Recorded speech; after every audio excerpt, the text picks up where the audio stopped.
Real de Madrid war a jongante ak équipe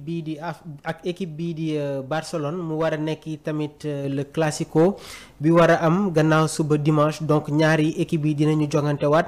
pour la 4e fois waaye tey dañuy ànd ak yéen ñëw ci information yi nga xamante ne mi ngi circuler autour du club merengue ki nga xamante ne nag moom mooy Xavi Alonso nekk entraîneur bu Bayern Leverkusen moom jot na yëkkati ay kàddu concernant son avenir donc accord Real de Madrid de Xavi Alonso dañuy ñëw ak yéen rek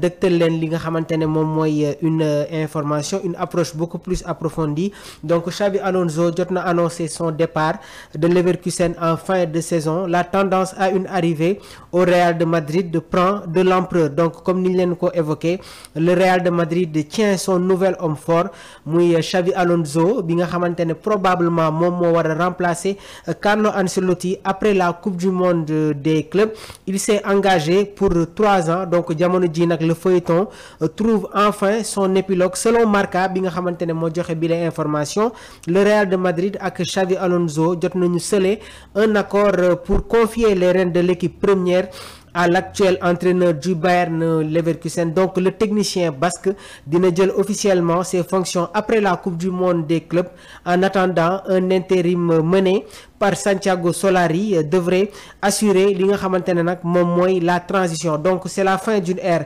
celle de Carlo Ancelotti qui quittera les merengues en juin pour prendre en main probablement encore une fois la sélection brésilienne. Une sortie convenue avec le club madrilène après l'élimination en Ligue des Champions face à Arsenal après l'élimination en Ligue des Champions face à Arsenal et qui devrait être acté à l'issue de la saison en Liga, compétition que le club est encore en mesure de remporter à condition de s'imposer ce week-end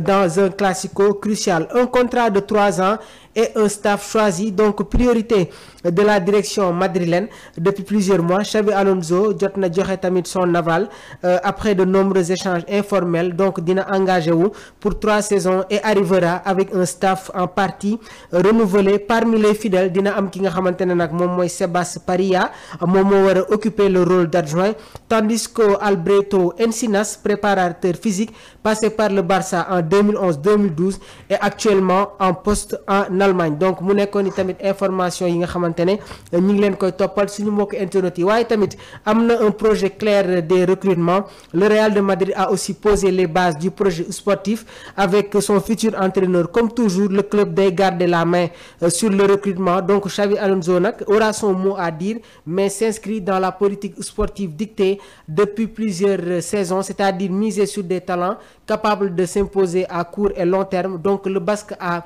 accepté sans réserve, conscient du fonctionnement du club. Donc mu nekk tamit un nouveau cycle bi nga xamante ne dina démarrer à Madrid dans la continuité pleine de promesses basées sur une vision moderne incarnée par l'un des anciens maîtres à jouer de la maison muy Xavi Alonso.